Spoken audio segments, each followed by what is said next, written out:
liniște în suflet mă cuprinde și cerul s-a deschis deasupra mea. Eu cred că a venit momentul să mă destăinui, draga mea,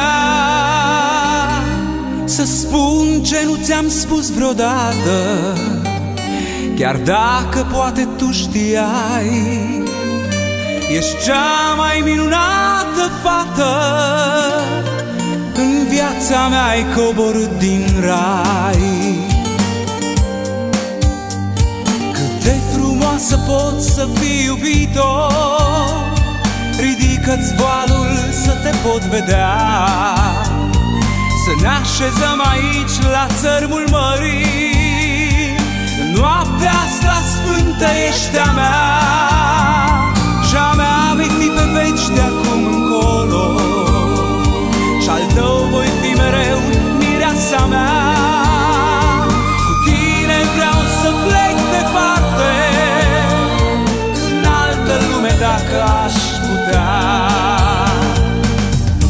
Ești mireasa vieții mele, tu ești tot ce mi-am dorit, printre sutele de stele.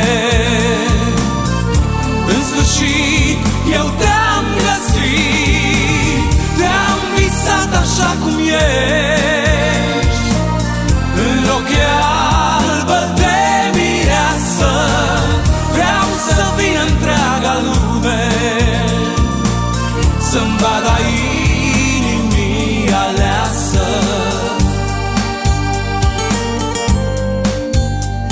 Și soarele a venit să ne cunune, și luna a venit din partea mea. Pe tine eu te vreau în asta lume, pe tine te doresc, mireasa mea.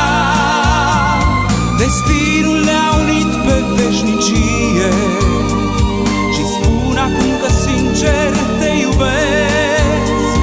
Sunt martor soarele și luna, cu tine viața vreau să o trăiesc. Ești mireasa vieții mele,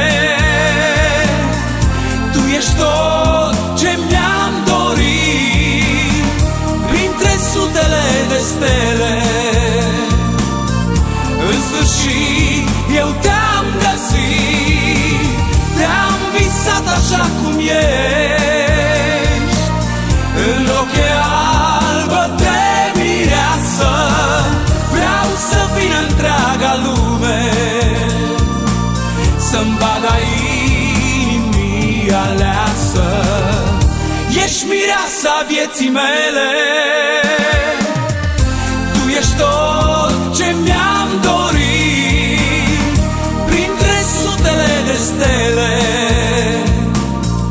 În sfârșit eu te-am găsit, te-am visat așa cum ești, în rochie albă de mireasă.